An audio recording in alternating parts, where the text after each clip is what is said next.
BRS పై మంత్రి ఉత్తమ్ కుమార్ రెడ్డి కీలక వ్యాఖ్యలు చేశారు. ఇక పార్లమెంట్ ఎన్నికల తర్వాత బీఆర్ఎస్ కనుమరుగవడం ఖాయమన్నారు ఆయన. 25 మంది బీఆర్ఎస్ ఎమ్మెల్యేలు కాంగ్రెస్ లో చేరబోతున్నారంటూ సంచలన వ్యాఖ్యలు చేశారు. ఇక కేసీఆర్ వైఖరి నచ్చకే బీఆర్ఎస్ నేతలు కాంగ్రెస్ వైపు చూస్తున్నారని ఉత్తమ్ తెలిపారు.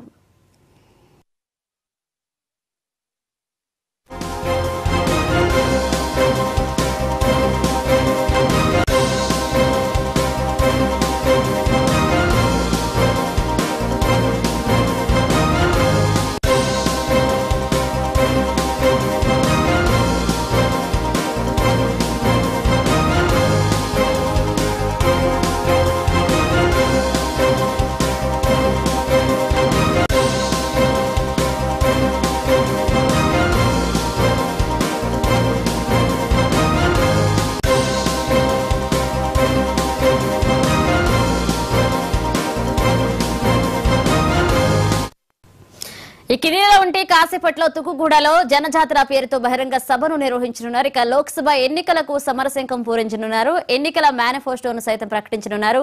అలాగే ఈ సభకు రాహుల్ గాంధీ, ప్రియాంక గాంధీ, ఖర్గే హాజరవుతున్నారు. ఈ సభలో కాంగ్రెస్ లోకి పలువురు బీఆర్ఎస్ నేతలు చేరిపోతున్నట్లుగా తెలుస్తోంది. ఈ క్రమంలో మంత్రి ఉత్తమ్ కామెంట్స్ ప్రాధాన్యత సంతరించుకున్నాయి.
నిండిపోయి కళ్ళు నెత్తికెక్కి ఒక ముఖ్యమంత్రిగా అడ్డగోలు ప్రవర్తిస్తే ఈరోజు జనం నిన్ను బొంద పెడితే 104 ఎమ్మెల్యేల నుంచి 39 పడ్డారు.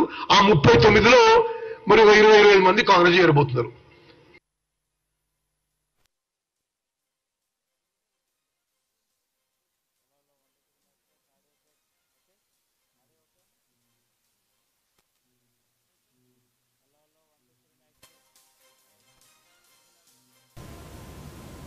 బీఆర్ఎస్ పై మంత్రి ఉత్తమ్ కుమార్ రెడ్డి కీలక వ్యాఖ్యలు చేశారు. ఇక పార్లమెంట్ ఎన్నికల తర్వాత బీఆర్ఎస్ కనుమరుగవడం ఖాయమన్నారు. 25 మంది బీఆర్ఎస్ ఎమ్మెల్యేలు కాంగ్రెస్ లో చేరబోతున్నారంటూ సంచలన వ్యాఖ్యలు చేశారు. కేసీఆర్ వైఖరి నచ్చకే బీఆర్ఎస్ నేతలు కాంగ్రెస్ వైపు చూస్తున్నారని ఉత్తమ్ తెలియజేశారు.